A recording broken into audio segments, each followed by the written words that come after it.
Greetings, everyone. Welcome to Catalyst Energies. My name is Dee. Thank you for joining me. I'm so grateful that you are here. I actually did a take already.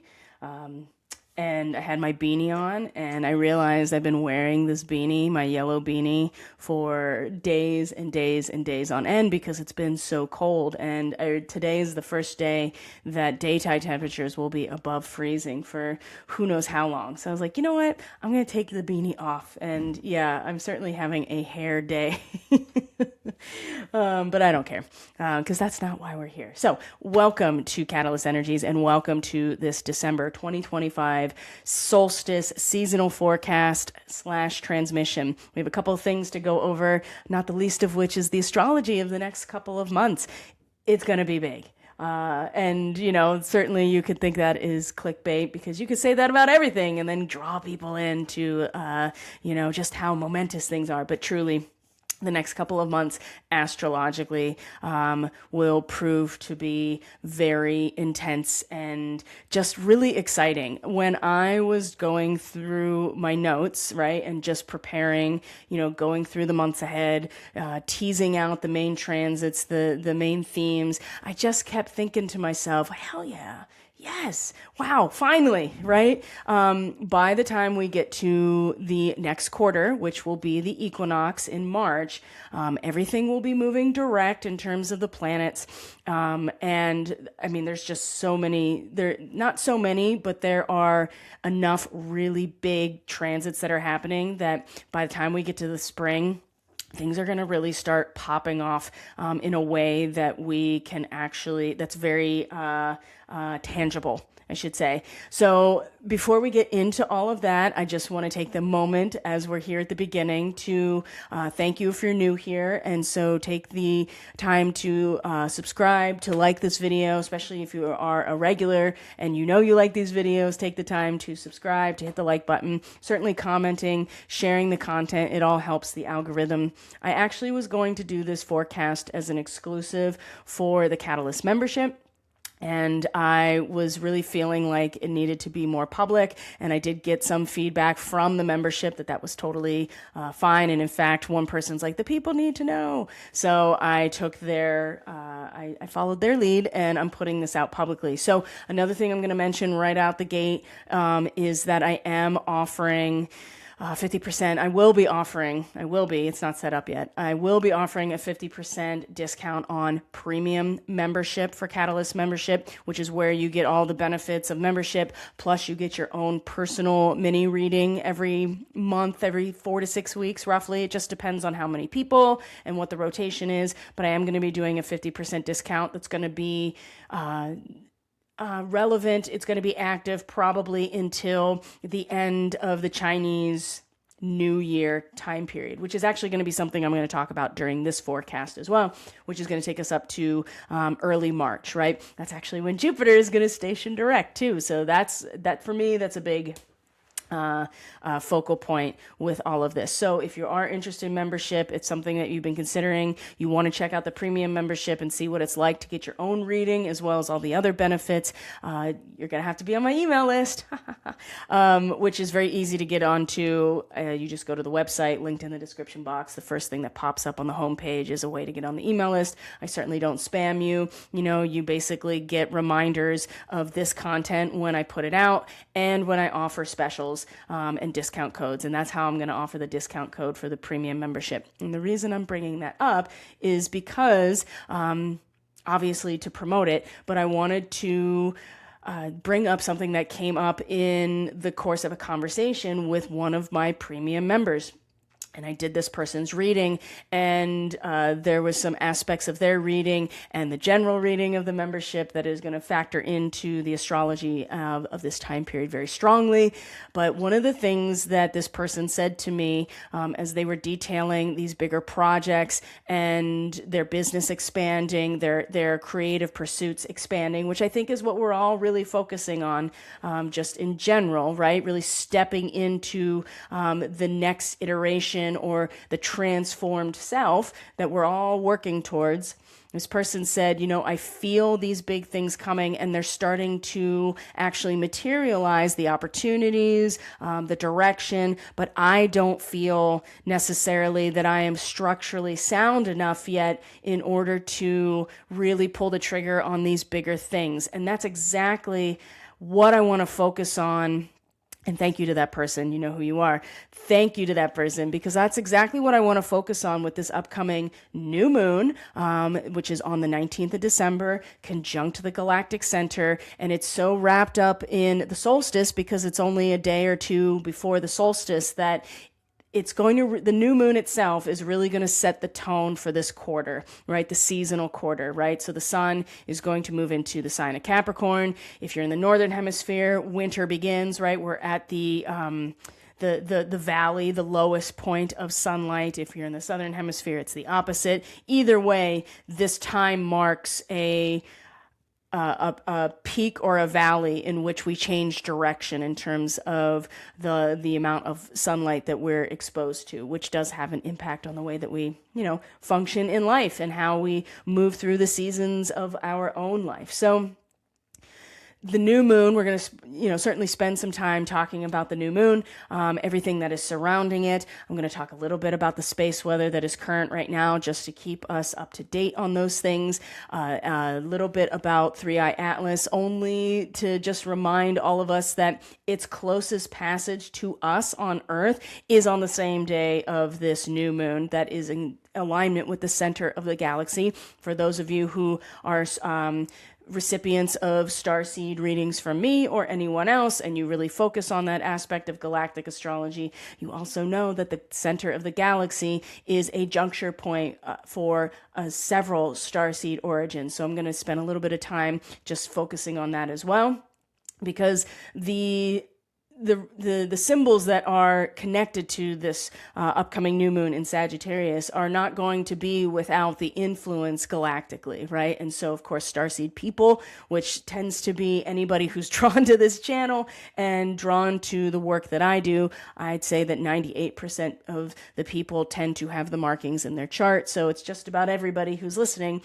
There will be that influence, that galactic influence in terms of whatever it is that we are working on within ourselves and what we are attempting to build for ourselves individually and certainly collectively. There's really no separation. So we're going to talk about space weather, and this is really for me.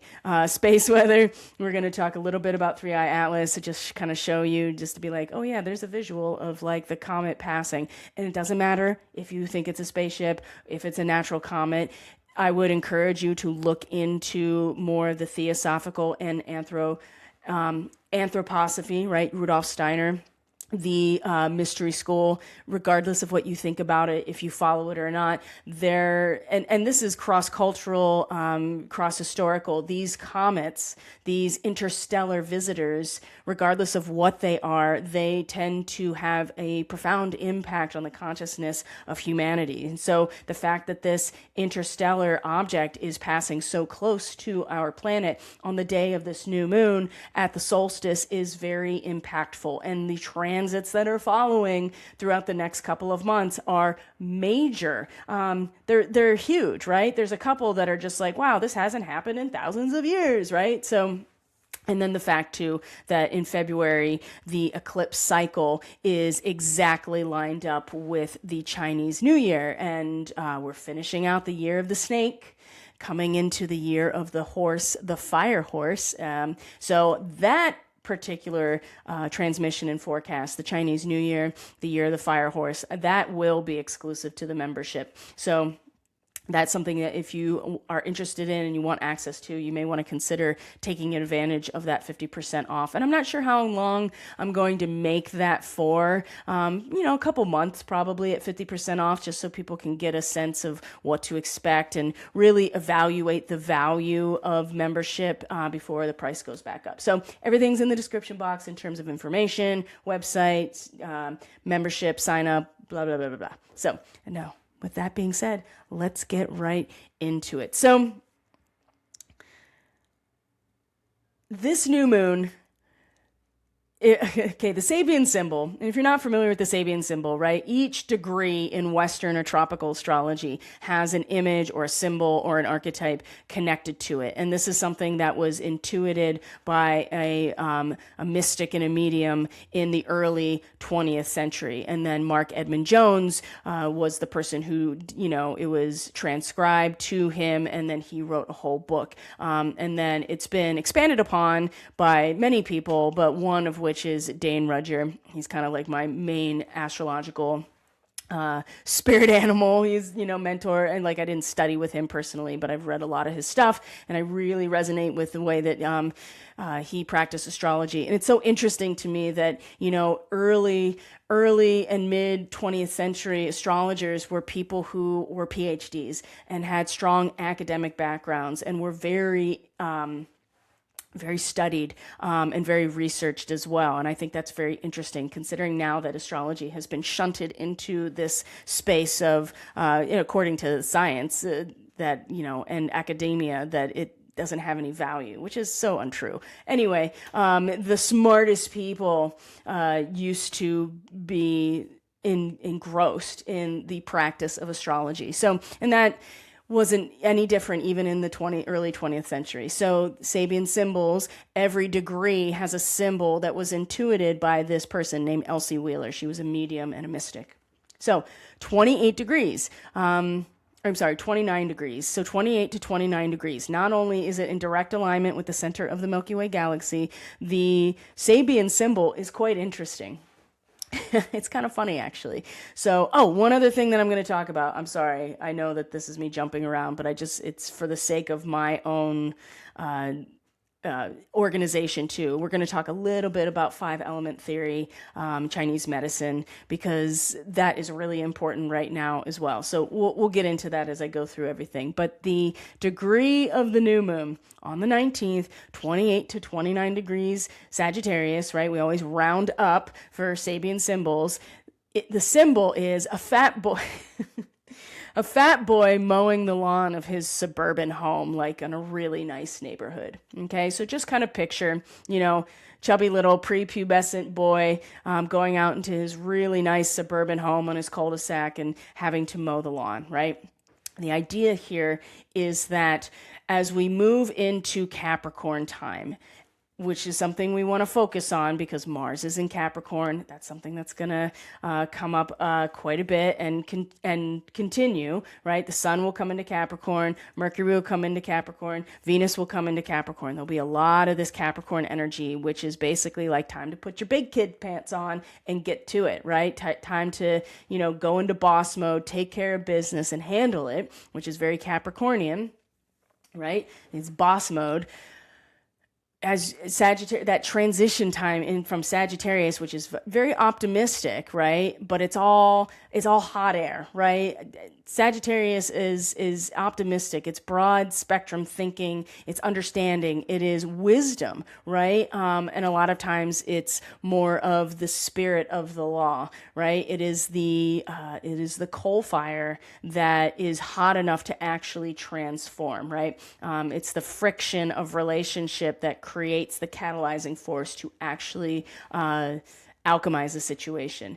Well, then it actually materializes, crystallizes into something, which is what Capricorn represents. And these are structures, these are institutions, these are the entire forest, the entire ecosystem. And a lot of political power is involved with the sign of Capricorn. So as we are transitioning from Sagittarius into Capricorn, there is this need to participate in activities that, number one, are really good for our constitution, right? So the fat boy, little boy mowing the lawn, right, needs to get some exercise and get out there and move around. But at the same time, it's actually creating a sense of social respectability. And you don't have to take that so literally as much as you are participating in something that is maintaining that structure, that and adding to it that structure that has social value, that has institutional value. And in this case, it's multiple generations that have led to this really nice home in this really nice neighborhood, right? So you think about it all symbolically. This new moon, and then the fact that it's setting the tone not only for the month but the season, because it's so close to the solstice. The fact that it's conjunct the galactic center, meaning that there's all this galactic energy that's coming in with this new moon, and then the icing on top with 3i Atlas coming the closest. And I'm going to talk a little bit more about what I think is happening with that just in general. We are really poised to set some intention here over the months, over a lifetime, really, at the span of humanity, to really actually start putting our energy and our action into things that are going to build the infrastructure that is necessary for us to step into a more mature, more responsible, and more powerful position, right? So you go back to what my client said about these new things coming in, that they're coming in, but they don't feel like they have the foundation yet to really maintain it. That's what this new moon is really about, right? Is actually putting the action, doing the action, putting things into practice that aren't necessarily going to, at this moment, lead to that structure or that power, but are doing the things that will prepare us to be in that position, right? If you want a nice house on a suburban street, all this social and cultural and political things aside, economics, whatnot, you have to actually put the time and work in to maintain it, right? And that's what this little chubby preview, the fat boy mowing the lawn, right? He is not only taking care of himself by getting some exercise, he is practicing the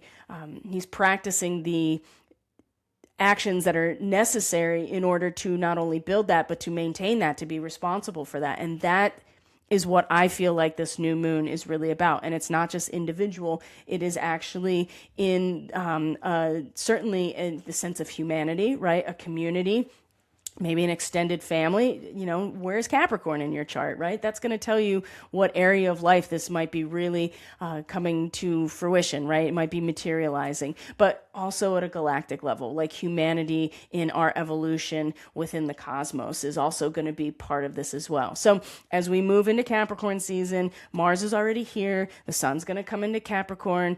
Soon Venus is going to be here. And then Mercury's not far behind. Mercury now, as of today, is out of its retrograde shadow. Mars is in Capricorn, which it absolutely loves to be in Capricorn. It's really going to hit that stride of team building, skill building, collaboration, really building stuff come early to mid-January. And I'm going to show that to you on the chart. There's going to be some pretty significant triple conjunction in Capricorn that I think is really going to solidify the people and the skill sets, everything that we, are working towards. There's going to be something that really solidifies and crystallizes in that moment. We're looking like anywhere from the 6th to the 10th of January. So the full moon will be on the 3rd. So we'll talk a little bit about that too.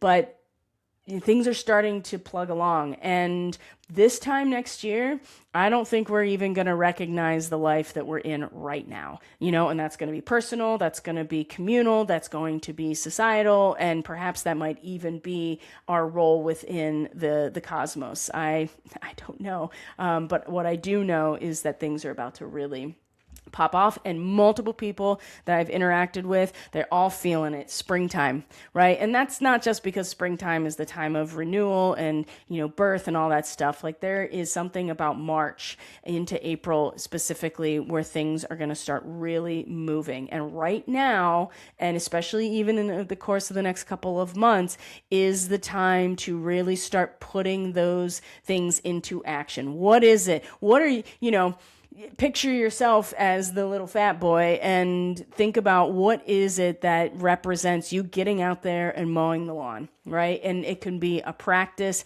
for, health and wellness. It could be, building an infrastructure for a new business. It could be, doing the things, daily to prepare yourself for a new creative pursuit, a new job, a new career, whatever it is, right? This is the time to really start putting that into action, and not only for that purpose and building those structures, but to also, for our own personal constitution, right? It's going to be good for us too. So that is really in my opinion, right, as an astrologer, as a mystic, as a person who is in the healing arts, I feel like that's really where we can put our energy right now. So we'll get into the charts in a little bit. Let's talk a little bit about what's actually happening energetically out there. So I'm going to share the screen just to give you some things to look at here. So the first thing I want to look at is just the sun right now. Here we go. Okay. Let's see. Okay. So this is the sun right now, and the flaring is pretty minimal. Right? We're in the midst of a coronal hole stream, right? A stream of solar wind coming from this huge canyon on the right side of the sun. And you can see another one is coming into view. So usually we get these solar wind streams. At first we get a lot of density, and then the speed of it is very fast. And so we'll get hit with it. There might be geomagnetic unrest. There hasn't been too much lately. So, but there might be more when this starts to come into facing Earth.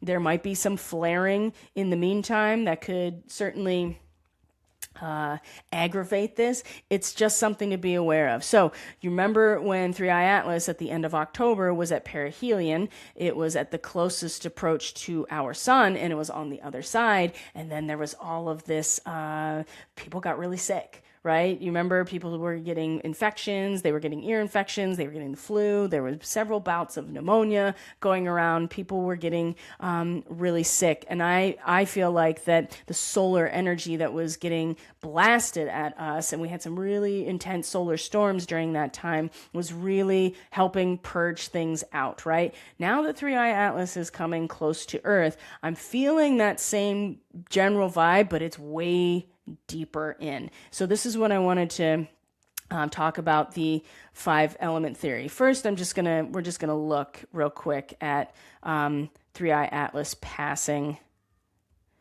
and what I found was just like this little animation, and I'll try to link it in the comment section or the description box. Let's see if it even perihelion, its closest point to the sun, on the 29th of October at 1.356 astronomical units, or 130 million miles. As sunlight penetrated the surface layers of the comet, 3i Atlas underwent a super sublimation event, exposing volatile rich material and producing a Okay, so I just wanted to show you the animation. There is a ton of discrepancy and conversation about the non-gravitational acceleration of 3i Atlas. I'm not here to talk about what that is. That's a different conversation. I just wanted to show you that, it came from behind the sun, and now it's leaving the solar system, but it's going to pass about 170 million miles away from Earth, but it is its closest approach. I do feel like that is having an effect, just like it did when it passed behind the sun, and we got all that flaring and all that intense solar weather, and everybody got sick, and it was like a huge purge. I think that's happening now, but it's way deeper, like in the bones deeper. Now, what I would like to share with you is, let me make sure I can actually share it.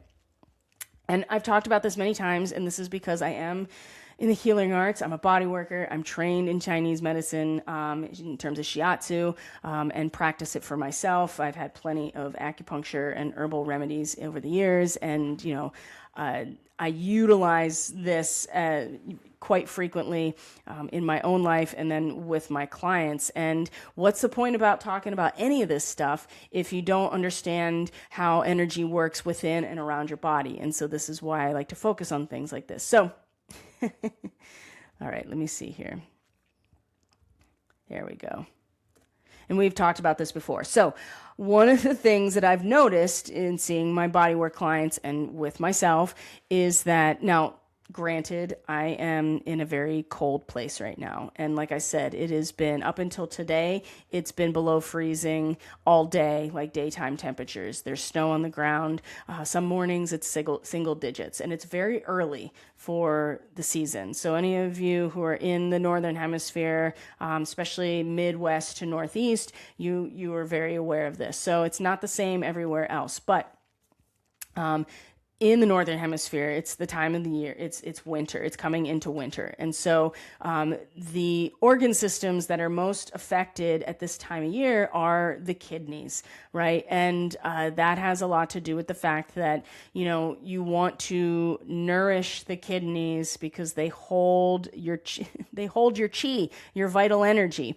And when it gets really cold, your body, in order to compensate, as far as I understand it, is going to be circulating more blood, circulating more chi, and you want to nourish your kidneys and kind of keep that energy hibernating just like you would during the winter. And so what I've noticed lately, and perhaps you can confirm this with yourself, maybe you haven't even realized it, and then you'll be like, oh, that's interesting. So a lot of people are having lower back issues, right? Some people, even a couple weeks ago, I had a client come in right when this was starting, like right as the weather turned. I had a client come in and said, it feels like somebody's been punching me in the kidneys. Like he had really strong low back pain.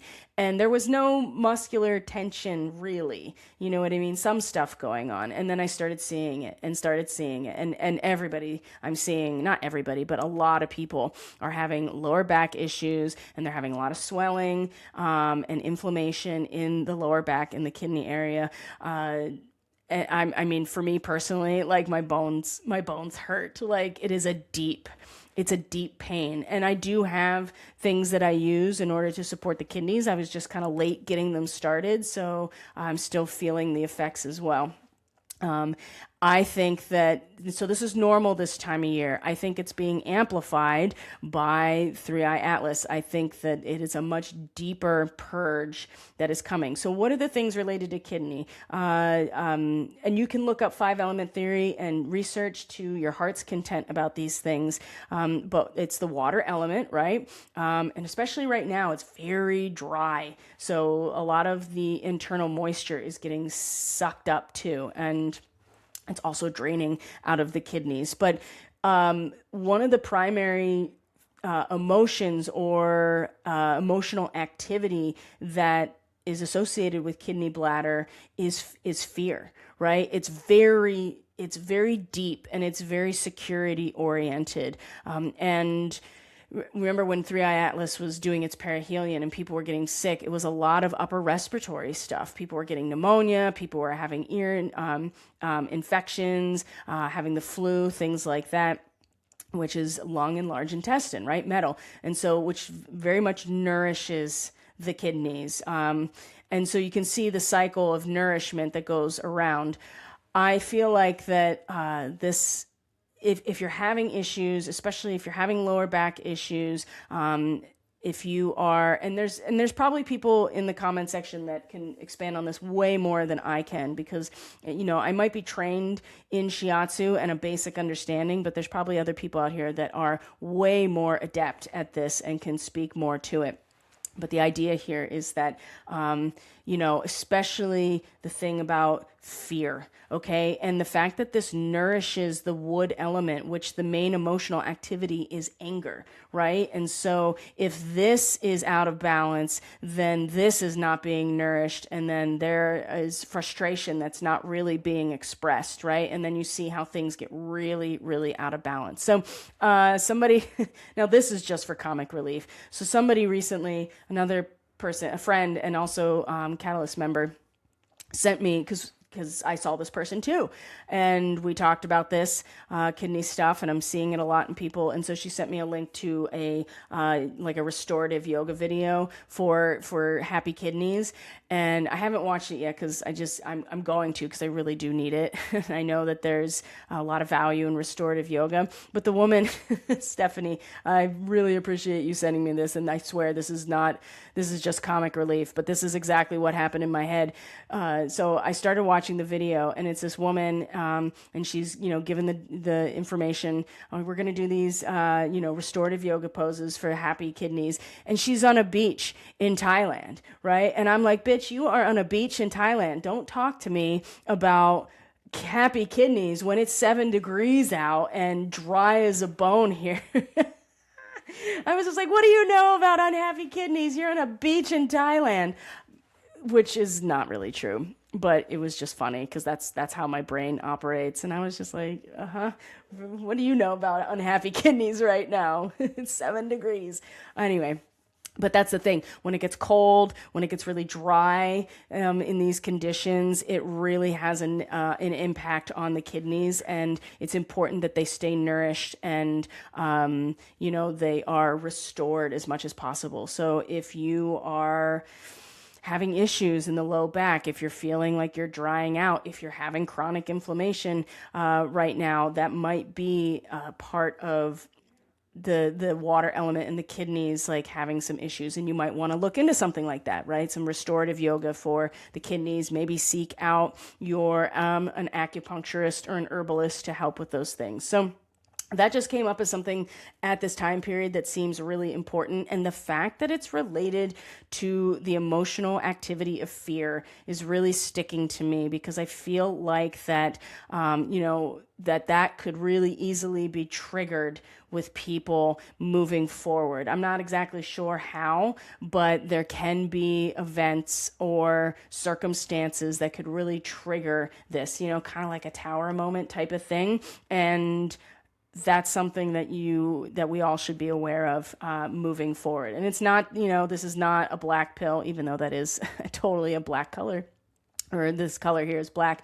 And it's not to be fear mongering in any way. It's just pointing out that, the emotional activity of this particular set of meridians has to do with fear. And the thing is that fear, out of everything, drains our energy, our vital energy, more than anything else, right? And so where do we need to work? Well, we need to work on the root chakra. You need to work on the sacral chakra. These are the areas, and even that earth star chakra, that chakra that connects you to the energy of the planet herself, right? Those are areas that are worth working on. So also too, if you're having low back, hip issues, if you're having issues in your legs too, and just your bones in general, this is all kidney stuff. So it may be worth it to spend some extra time taking care of those things so that you are not drained of your vital energy, especially if there are circumstances that come up that can elicit fear.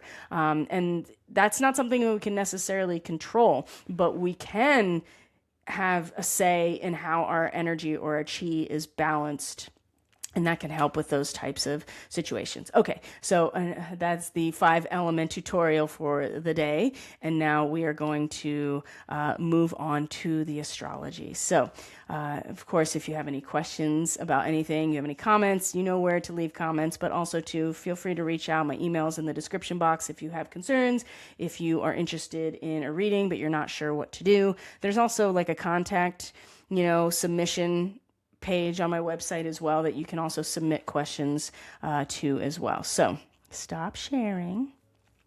And now we're going to get into the astrology. Now, keep in mind here that we're talking about a general trend. We're talking about general trends here over the next couple of months. So I'm not going to go into every single transit. That's going to be for something, when I come back. Oh, and I am leaving on Friday. I'll be gone for 2 weeks. There won't be a full moon report. There will be no energy reading for the Catalyst membership. Like, I'm fully taking a break, which is another way to really nourish all of the systems of your body, is rest. Definitely rest. And, if you are in a place where winter is starting, you should be resting, right? This is the time period where everything gets very still, very quiet, very dark, goes into hibernation. And it's this is why, you want your kidneys in particular to really be holding your chi, right? And only really releasing it when you actually need it. And so you don't want a ton of output. And I know that's not going to be necessarily easy with this Sagittarius new moon conjunct the galactic center, and specifically Mars in Capricorn. Mars loves to be in Capricorn. So one of the things that has come out several times in the membership readings, in the general reading and several of the premium readings, the individual readings, is the Three of Pentacles, which is Mars in Capricorn in the tarot. It's related to Mars in Capricorn. So Mars is exalted in Capricorn. It's not in its rulership, but it is close. It loves to be. We love individually to project ourselves into industrious, ambitious activity that actually builds, right? We all love to do that. And the Three of Pentacles is about collaboration. It's about teamwork. It's about skill building. And it represents the first foundation of something tangible that's been built. Now, we're not going to see the results of that really come to fruition, I think, until, like I said, into January. And I'll show you exactly the dates that I'm looking at, because there'll be this triple conjunction with Venus, Mars, and the Sun in Capricorn that is also going to be directly related to Lyra. So remember in the last forecast, the full moon forecast, we talked about all the Lyran traits. Well, this is now starting to, it's going to start presenting itself very much on the surface. So if you've been doing work as a Lyran starseed, you've been looking into it, you've just been really considering, what it takes to actually accomplish things, that Capricornian, like, get down to business energy, it's really going to be brought to the surface in a very personal way, I think. It's something very tangible come just a couple weeks from now, right? Not even a month from now. So let's start looking at the energy of this new moon. Like I said, 28, 29 degrees. This is the galactic center. So what I did say that I would tell you that this is a juncture point. Orion, Arcturus, and Andromeda Galaxy. The galactic center is a place where these three starseed origins converge. Okay, so it is a pretty high, energy placement, right? So expect, even though we're at a new moon, which is, again, another period of stillness, another period of quiet, another period of silence, right? Is when the seed is planted in the soil. It seems like nothing's happening. What we're going to be getting is probably most likely huge downloads, right? And they may not necessarily even be something we are consciously aware of. I would say dream time, especially in the last 2 to 3 nights, has... leading up to this period, it's been kind of erratic and hasn't made a lot of sense. I haven't really remembered much, but the last 2 nights have been incredibly symbolic, and they have been, in some cases, very old memories, right? So again, these deeper things are coming up to be seen, and in some cases released, in some cases just acknowledged, but we are starting to move forward now with where we want to go with this new moon, okay? And as you can see, Mars is now in Capricorn. Mercury is, as of today even, is out, and today is the 17th, is out of its retrograde shadow, all right? And so it's not at its best in Sagittarius, I will admit that, but at least it's out of retrograde and out of retrograde shadow. So even Mercury is now in new territory moving forward. And remember, Sagittarius, optimistic, broad spectrum understanding, right? This is the place where we have big ideas and the sky's the limit, right? And Sagittarius energy is very much about the wisdom and understanding that comes from really transforming as a result of opposition, right? And we spent a lot of time with opposition over the last, I would say, month or 2 months, but definitely the last month, where we have been faced with that contention in our own lives that has served as a mirror that we've needed, right? We've needed that mirror as much as we've hated it, and much as if we disliked it, as much as we have been uncomfortable with it. It has been a necessary experience in order to show us the contrast that we need to embrace in order to transform. So now Mercury is moved out of its retrograde shadow and is plugging right along. And in fact, on the day of the new moon, as you can see, if you're looking at the chart, it will be conjunct Antares, which is the heart of the Scorpion. And that star, so another starseed activation, number one. Number two, that star is the rival of Mars. It represents all of this really intense kind of like battle-oriented, military type of energy. But it also, when you put your heart into something that you not only really care about, but you are invested in and matters to you, and it's more than just you, because we're talking about Scorpio here, and the sign of Sagittarius, but the constellation of Scorpio, right? There are some really incredible things that we can do here. So you're already seeing the stage being set for us moving forward, activating something, and taking real steps, like actual real steps, and putting our heart into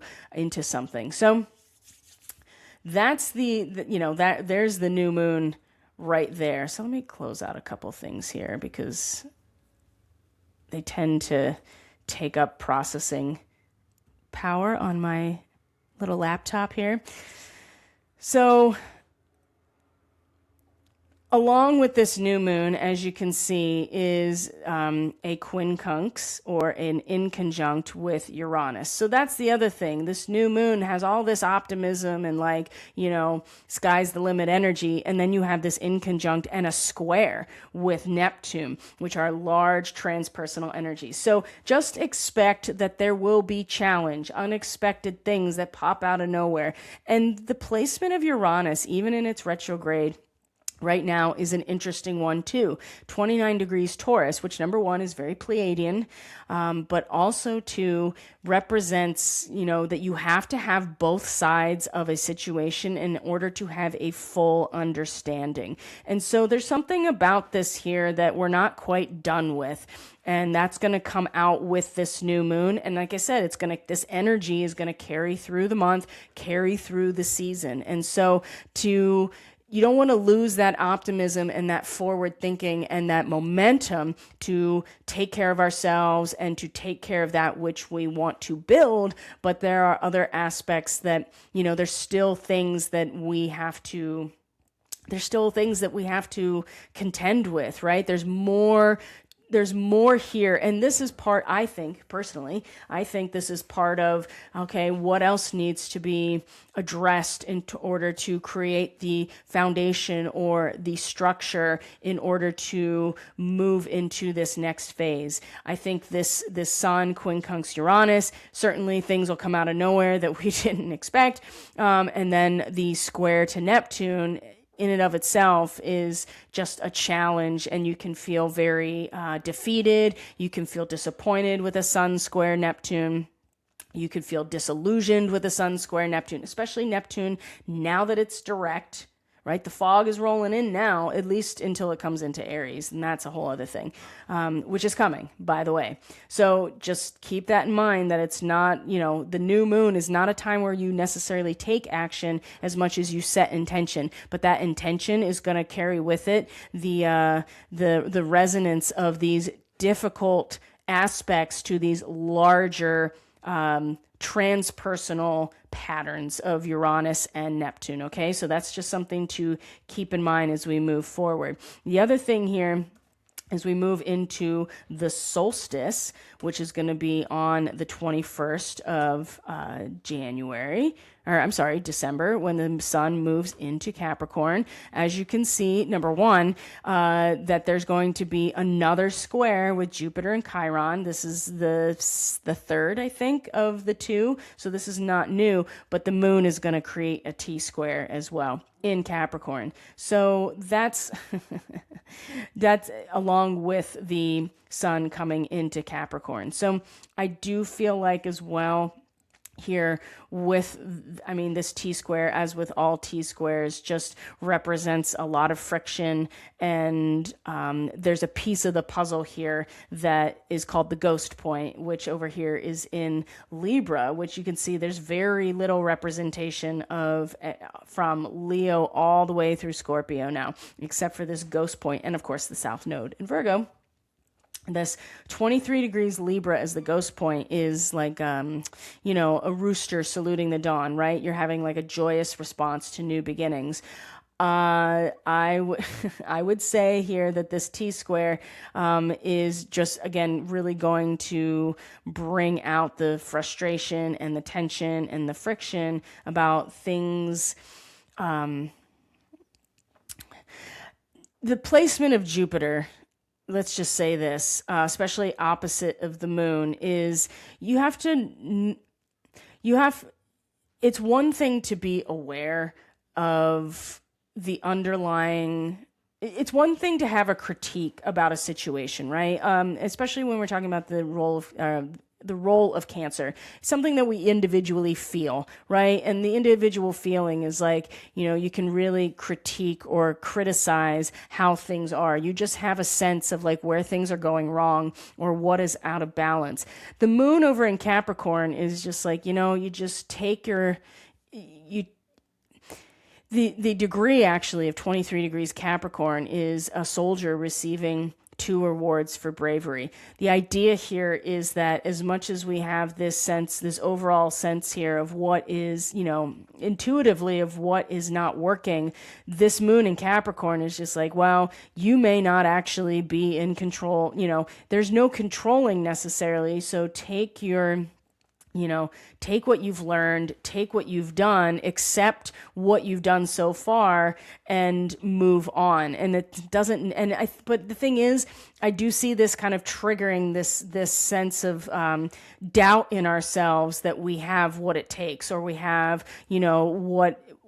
a sense of inner fulfillment, because it's frustrating when you have a sense of what's going on, what's not working, but you don't actually have any real power. And that's what Capricorn really represents. There's no real power to necessarily do anything about it. You just got to let the situation come to a close and then move on. And that's the ghost point with this T square, of being able to focus on the newness and have a sense of joy about it. And kind of like the rooster saluting the dawn, right? Like there is a sense of celebrating what's new, but that can be very difficult when you feel challenged to within even yourself, that the sense of self-worth and your ability to even experience inner fulfillment, because you can't seem to really do anything about what you can intuitively feel and what you understand, which is Jupiter, even internally understand what's going wrong. It's going to be very interesting. But how else do you kind of let go of what has been in order to move forward to where you want to go? These squares, these T squares, these grand squares, they're really difficult, but this is where we actually learn the most. And this is happening right here with the solstice itself. So this is another really important transit right out the gate that's going to be very still in the new moon period. It's only going to be 2 days after the new moon itself. So again, it's not really about resolving the discomfort as much as learning from the discomfort, leaning into it, realizing that there's only growth that can happen, because otherwise you just find yourself spinning out, right? And not even understanding why. So that's really like happening right away. Everything moves into Capricorn. When I say everything, all the personal planets, the sun obviously is not a planet, but then Mercury, Mars, and Venus will all be in Capricorn come January 1st. And right after that, Chiron stations direct. So a lot of the wounding of self-worth, the inner child, that kind of stuff, let's start moving some weeks ahead here. A lot of that is going to start becoming much more active come early January. Like I said, January 2nd, it's going to come direct. Now, keep in mind, too, that we're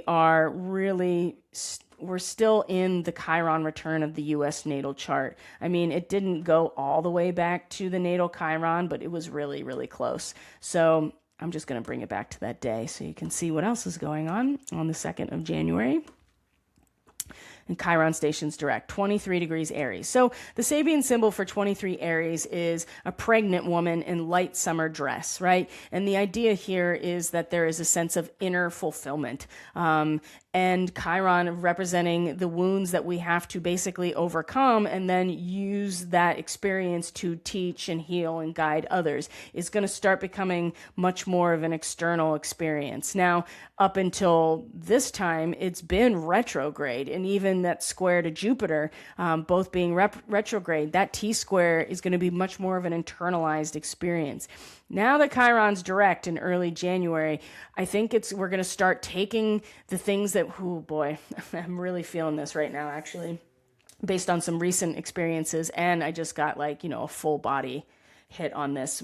Once Chiron moves direct and starts really moving, we're going to have an opportunity to really start teaching and guiding from what we've learned about our own wounds of self-worth, our ability to actually act on our own behalf, all of those kind of area, taking initiative, being bold and being courageous, all of those Chiron issues of the wounded healer. We're going to start now being able to, put that out there once it moves direct. So that's going to be one of the things that moves us forward. And then the waxing gibbous phase is really, we'll have moved past we have already moved past the full moon. Actually, let's go back to the full moon. I'm sorry. That's a really important one because the moon, or the full moon is on, I'm sorry. The full moon is on the 3rd. So Chiron stations direct on the 2nd, and then we have a full moon on the 3rd, and it is conjunct the star Sirius, okay? And also, if you look at here, it's Venus and the sun will be conjunct pretty much at the same time. So let's go and look at it exactly. So another huge starseed activation because the moon is the ruling planet or body of the sign of Cancer. To have a full moon in Cancer like this, conjunct Sirius directly is pretty significant, I would say. So we're going to have Chiron moving direct, and then we have this Chiron or this full moon in Cancer conjunct Sirius. And so for Sirius starseed people, if you know that you're a Sirian starseed or you have a strong connection to Sirius, you know that these are basically the shamans, the mystics, the high priests and priestesses, right? There is a strong connection to spirit, and not and they can be healers, right? But that's more of a Pleiadian thing. The Syrian starseeds are much more of the guardians of nature, right? And so they are very shamanic. So Syrian starseeds tend to be very eclectic. They tend to have a really strong focus on fantasy, and not in a delusional way, like fantasy genre. They tend to be really into, think about people just being really into like Lord of the Rings type of stuff, wizards and goblins and, or really into the mystery school and the occult practices, and shamanism, right? And so the shamans, you may find yourself as a Syrian starseed, for instance. These people tend to they communicate with animals easier than people sometimes, or they communicate with plants easier than people sometimes, you know what I mean? So, and it is very healing, but they tend to be more of a guardian, if that makes sense. And so this full moon conjunct Sirius with the fact that we have this very galactically oriented new moon in Sagittarius, again, is just so potent. And the degree of the moon itself, 14 degrees of Cancer, is, an old man is looking to, this empty void out, just out into this empty void. It's the idea that there is a permanence to reality that is in the void or the darkness. And that is a space that is often accessed by those who either are creating artistically as a Syrian starseed. They tend to be very eclectic people. They tend to be easily categorized into sub-genres. Like I said, they tend to be very creatively oriented. They're really into the fantasy genre, that kind of stuff. But also, too, like I said, they're really guardians. So this... And it's in direct opposition to a lot of Lyra stuff, too. So you have Chiron stationing direct, and then you have a Syrian activation with this full moon. And by the way, just a reminder here that the natal sun of the US chart is conjunct Sirius. So there's going to be, most likely come early January after the holidays, some sort of thing that turns on, transpires, that is highlighted, the soul of the country, in some sort of event, I feel like is going to be very highlighted at this point too. So that's kind of a time period to really pay attention to. Now that we're past, the lunar cycle that I normally would focus on, let's start looking at some larger trends here. And there's just a couple that I really want to focus on. One is this triple conjunction that I talked about with Venus and the Sun and Mars, all in the second decan, or the second 10 degrees, as you can see here, the second 10 degrees of Capricorn, which is represented by the Three of Pentacles. Okay, so first it's Venus and the Sun, and then it's the Sun and Mars, and eventually it'll be Venus and Mars, all huddled around basically the star Vega in the Lyra constellation. And these are all personal energies, right? Venus represents what is visceral, what is valuable to us, and of course represents the things that are tangible and what brings us security and comfort. It's kind of a grandmother energy when she's in Capricorn. She's mature. She's moved past, there's a lot of wisdom. There's a lot of maturity. There is a dignity to Venus in Capricorn. She also could be just like a cruel, kind of tyrant as well. But I'm not really feeling that right now, although it could be expressed that way.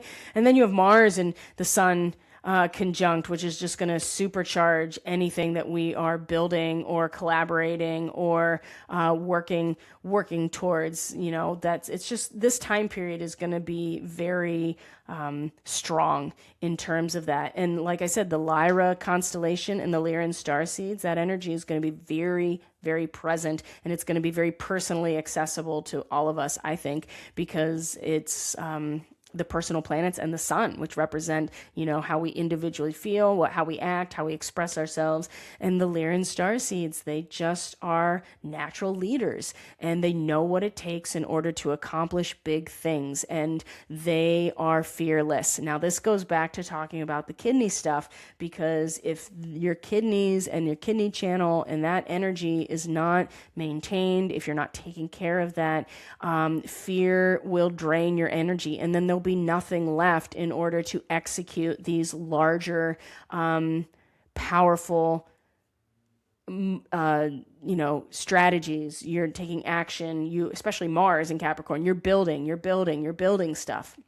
And that's what's going to be happening here. And this is a time period where this is going to be really strong. And we're still in the full moon period, right? I mean, the moon will have moved into Libra, but it's still technically the full moon period. And in fact, you can see that this whole thing is in quincunx to the moon in Leo. So that's the thing about Capricorn. It's not just about us. It's about the whole at this point and what we're building. So a lot of this is going to come up big time. So early January, like I said, January 6th, January 7th, January 9th will be just one after the other in terms of these major conjunctions in the Lyra constellation. Pretty much right, I mean, look at this here. Pretty much right here next to Vega. It's going to be pretty substantial. Okay. So, which is like, 3 weeks from now, roughly. And then they're going to come now, because Jupiter is in Cancer. You can see that they're all going to come into opposition with Jupiter, which is down here, retrograde in Cancer, also is happy in Cancer, by the way. It wants to be in Cancer. It's exalted in Cancer, even in its retrograde. And so, the inner expansion of what's important to us, where we belong, our personal power, really kind of reevaluating that connection, where that power comes from, where our loyalty lies, family, home, a sense of belonging, all of these Cancer themes, and certainly how we feel, right? And how we feel has a lot to do with those types of our root system. So these oppositions are going to bring out, they're going to bring out so much of they're going to bring out so much of the need for teamwork. Like keeps coming up over and over. Like we're eventually going to start being able to really start working together with other people. And a relay race, for instance, is something where you pass the baton, right? And you work as a team, and everybody is working for the same goal. But that means we also do need to put our best foot forward and act our best and do our best and put our best self forward. And that's where Jupiter is right now. So this is part of, I think, going to, this is going to bring those issues up. Like, are we putting our best self forward? Where is our power coming from in terms of that? And is it really enough to execute, this collaboration, whatever it is? So I don't think this is necessarily going to be a negative thing, especially because Jupiter is in its retrograde. So it's a lot of review of this type of energy. But the Sun, Mars, and Venus, traveling together like this in opposition is really just going to force us to be more responsible with doing our own inner work, if that makes sense. So that's going to be happening, like I said, January 10th, and the 9th and the 10th is when these things are going to be really strong. Now, then we got a little bit of, I wouldn't call it a reprieve necessarily, but we have a little bit of a break. And then once we come into Aquarian season, this is when things start popping off again. So let's look at that. Because what's going to happen is that Saturn and Uranus are going to come into an exact sextile, and so you can see that mystical triangle we talked about is going to start coming back online. Okay. Now, the other thing to remember about where Uranus is that it's in conjunction with the star Algol, and Algol is the head of Medusa, and it usually represents beheadings and bereavement and all kinds of terrible stuff. Okay. So the fact that Saturn is coming into a sextile directly with this placement suggests to me that it's not necessarily going to be, yes, there will be a sense of really grounding and anchoring these internal changes that maybe we weren't necessarily, again, some tower moments here feel like with the Saturn sextile Uranus, but at the same time, the Saturn element, especially moving direct,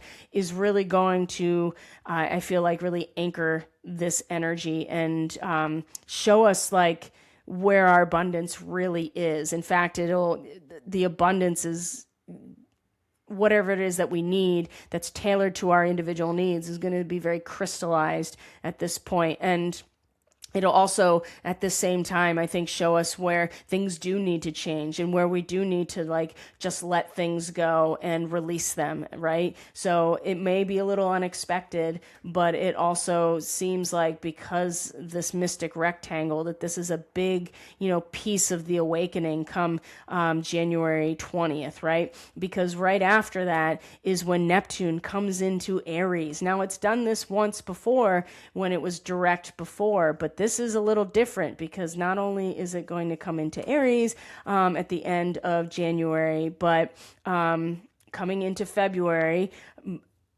Uranus does station direct. Okay. Uranus stations direct in early February. Saturn comes into Aries on the 13th of February, and then we have Valentine's Day.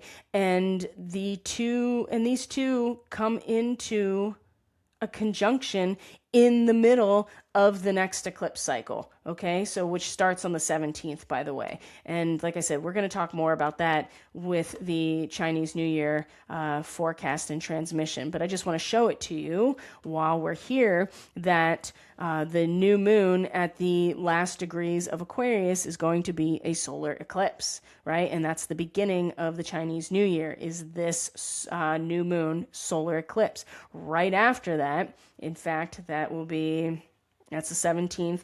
On the 20th is when Saturn and Neptune are conjunct at 0 degrees Aries, okay?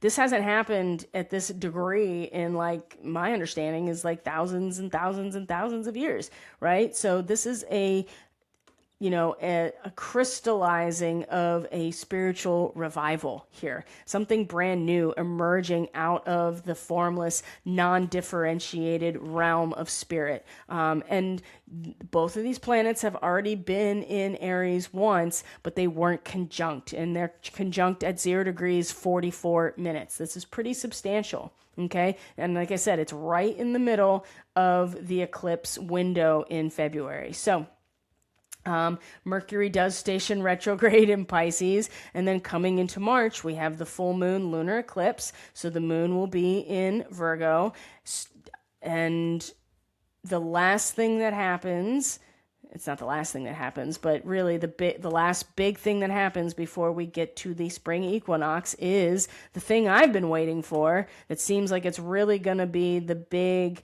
marker, is that Jupiter stations direct, and it will be conjunct Sirius when it does this, okay? The star Sirius, and that's, I believe, on the 10th of March. And so by this time, I mean, early March into the equinox is you're going to really start noticing things. And like I said, 6 months from mid-February, we won't even recognize ourselves or our life at that point, right? So what are you looking at? You're looking at like July, mid-July is going to... it's going to be like a butterfly emerging from a chrysalis. And maybe at a soul level, perhaps it won't be nearly as physically unrecognizable, but at a soul level, we won't even recognize ourselves come this summer. So, and then we have obviously the equinox on the 20th-ish, and you can see here in the chart that everything has now pushed into these areas of basically Aries for the most part, and much of the zodiac that has to do with collective energy is pretty much non-existent, other than Pluto in Aquarius, Black Moon Lilith, and what's finishing up in Pisces. So Mars will soon be coming into Aries after that. And so, and then we'll really be acting on our own behalf truly by that point. So I don't think I have anything else to add to this transmission, my friends. I think that we've covered it all. If you are interested in any of the services I have to offer through Catalyst Energies, you may visit my website. If you are interested in membership, or at least learning what all of the benefits are, you can follow the link to that in the description box. If you get on my email list, which is again you can sign up on the homepage of the website. I will be putting out that 50% discount code for premium membership, where you get your own personal reading every month, which have, it's just amazing how lined up and I just see their themes that just naturally come out when I do these in batches. It's pretty incredible. So like that 3 of Pentacles, for instance, was coming out constantly. It was awesome to just see that confirmation over and over, and people who are actively working on themselves, working towards their goals, whatever they are, and being very intentionally and spiritually motivated, just seeing the ways that we're all kind of moving along the same trajectory has been pretty amazing. So, my friends, thank you for being here. I really appreciate all of you so much. Have a wonderful holiday season, whatever it is you do celebrate. Doesn't matter to me, as long as you're celebrating, experiencing some joy, some comfort, some nurturing, and maybe some quiet, right? Hopefully you get some quiet and you get some rest during this holiday season. Try to take it easy on yourself and not put yourself under too much pressure. I'll see you probably mid-January for the next report. The next January, the next new moon is probably going to be the next time I put out any content publicly. So that'll be sometime in January. So I'll see you then. Feel free to reach out if you have any questions, concerns, comments. I love you guys. Take care of yourselves. Talk to you soon.